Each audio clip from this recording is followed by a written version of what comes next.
இது கதையல்ல, வரலாற்றில் நடந்த உண்மை சம்பவங்கள், நம்மை சிந்திக்க வைக்கும் நிஜங்கள். ஜனநாயகம் என்றால் என்ன என்பதை பற்றி காமராஜர் கொடுத்த சிந்தனை அனைவரையும் ஆச்சரியப்பட வைத்தது. அனைவருக்கும் அனைத்தும் கிடைப்பதே ஜனநாயக சோசியலிசம் என்றார். சமதர்மத்தின் மூலம் அனைவரும் எல்லா வசதிகளும் பெற வேண்டும் என்றார். இதை தெளிவாக விளக்கும் வகையில் புவனேஸ்வர் காங்கிரஸ் மாநாட்டில் விளக்கினார். சமதர்ம சித்தாந்தம் என்பது இரண்டு வகைப்படும். ஒன்று தார்மீக முறை, மற்றது கட்டாய முறை. ஒருவன் தரையில் உறங்குகிறான், இன்னொருவன் பாயில் உறங்குகிறான்.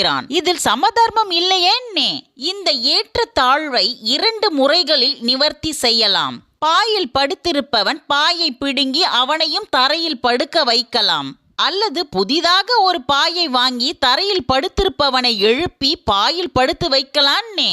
இதில் இரண்டாவது வகையே சிறந்தது. சமவாழ்வு சமுதாயத்தை அமைக்கும் பணியை கட்டாயத்தின் மூலம் செய்ய விரும்பவில்லைன்னே. போதனை முறையை கையாள வேண்டும். உடையவர்களின் வர்க்கத்தின் உள்ளத்தில் மனிதநேயத்தை வளர்க்க வேண்டும் என்றார் காமராஜர். ஒருமுறை குடிசை வாழ் மக்களின் சங்கத்தில் காமராஜர் பேச போனார். அவர் பேச எழுந்ததும் அங்கிருந்து பெயர் பலகையை சுட்டி காட்டி, குடிசை வாழ் மக்கள் என்று போட்டு இருக்கிறாங்களே, நீங்க எங்க வாழ்றீங்க, எப்படி இருக்கிறீங்க என்று சொல்ல வேண்டும். எல்லா வசதிகளும் கிடைத்தால்தான் நீங்க வாழ்வதாகவே அர்த்தம். வாழ்க்கையின் அர்த்தமே இதுதானே என்றார். வாழ்க்கையின் அர்த்தத்தை தன் வாழ்க்கையில் கடைபிடித்தார். ஊருக்கு உபதேசம் செய்பவர் அல்ல காமராஜர், எடுத்துக்காட்டாய் வாழ்ந்து காட்டியவர்.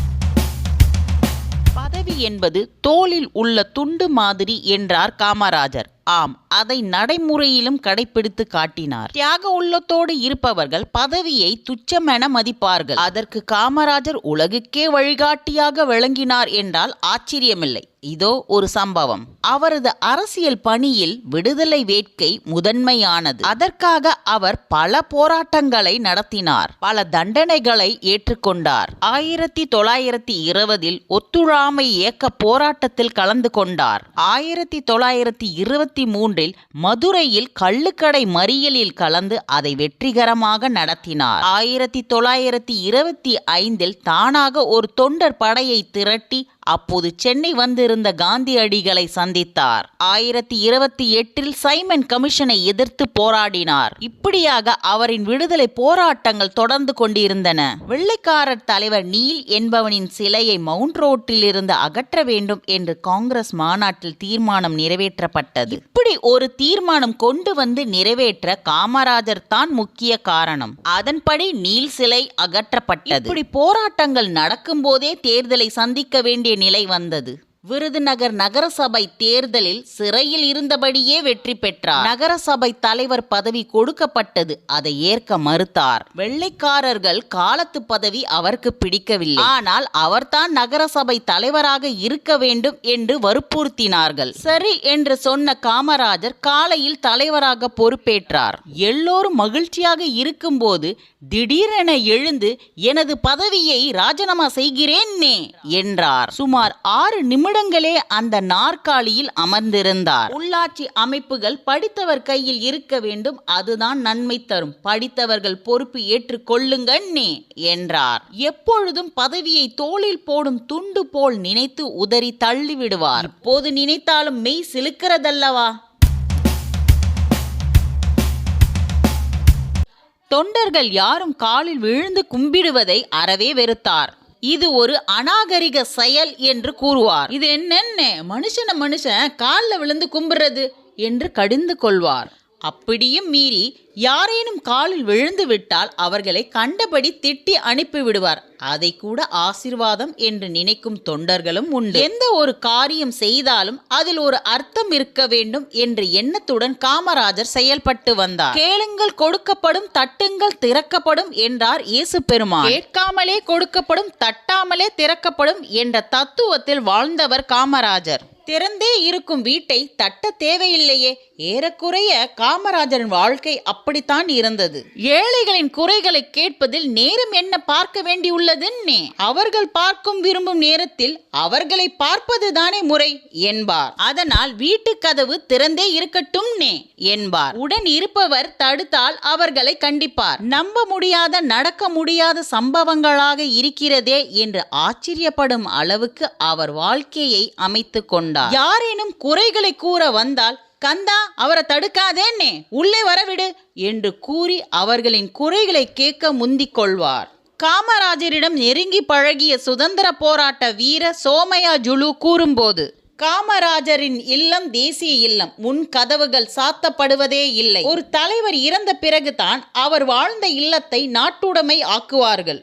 ஆனால் காமராஜரை பொறுத்தவரை அவர் வாழ்ந்த காலத்திலேயே அவரது உள்ளமும் இல்லமும் நாட்டுடைமையாக ஆக்கப்பட்டுவிட்டன என்கிறார். முயற்சி திருவினையாக்கும் என்பது பழமொழி. ஆனால் அதைத்தான் நாம் செய்வது கிடையாது. பணம், சிபாரிசு இருந்தால் எதையும் சாதித்து விடலாம் என்ற நினைப்பே இன்று மேலோங்கி இருக்கிறது. காமராஜரிடம் பணத்திற்காகவோ சிபாரிசுக்காகவோ எள்ளளவும் இடம் கிடையாது. முறைப்படி முயற்சி செய் என்று சொல்லி அனுப்பிவிடுவார். அதை பற்றிய ஒரு சம்பவம். காமராஜர் முதல்வராக இருந்தபோது அவருக்கு நெருங்கிய நண்பர் ஒருவர் தன் புதல்விக்கு மருத்துவக் கல்லூரியில் இடம் வேண்டும் என்று சிபாரிசுக்காக வந்திருந்தார். காமராஜரை சந்தித்து பேசிக் கொண்டிருந்த அவர், ஒவ்வொரு மந்திரிக்கும் 10 கோட்டா சீட்டு உண்டாமே, உங்களுக்கும் கொஞ்சம் அதிக சீட்டு உண்டாமே என்று கேட்டார். உடனே காமராஜர் இதை கேட்டு, நீங்கள் படித்தவராக இருக்கிறீர்கள், நீங்கள் வெளியூரிலிருந்து என்னை பார்க்கத்தான் வந்திருக்கிறீர்கள் என்று நினைத்தேன். விபரம் தெரிந்த நீங்களே இப்படி கேட்டால் மற்றவர்கள் என்ன நினைப்பார்கள்னே. அட்மிஷனுக்குன்னு என்ற ஒரு முறை உண்டு. நடுநிலையாளர்கள் அந்த கமிட்டியில் இருக்கிறார்கள். அட்மிஷனை பற்றி அவர்கள் தான் முடிவு செய்வார்கள். இப்படி ஒரு பக்கம் கமிட்டி அமைத்து இன்னொரு பக்கம் ஆளுக்கு சிபாரிசு செய்தால் எப்படின்னே? இது நியாயமாக இருக்குமா? நீங்கள் வெளியே சென்று முதல்வரை பார்த்தேன், என் மகளுக்கு அட்மிஷன் கிடைத்துவிட்டது என்று கூறினால் அது மக்களுக்கிடையே பரவி ஒரு தப்பான எண்ணம் ஏற்பட்டுவிடும் அல்லவான்னே. எப்பொழுதும் மனசாட்சிப்படி முறைப்படி நடந்து கொள்ள வேண்டும். முறைப்படி முயற்சி செய்யுங்கன்னே என்ற ஒரு நீண்ட பிரசங்கம் செய்துவிட்டார். இதை கேட்ட நண்பர் மிக்க நன்றி என்று கூறி விடை பெற்றார். எந்த சூழ்நிலையிலும் தன் ஆட்சிக்கு களங்கமோ கெட்ட பெயரோ வரக்கூடாது என்பதில் கண்ணும் கருத்துமாக இருந்திருக்கிறார்.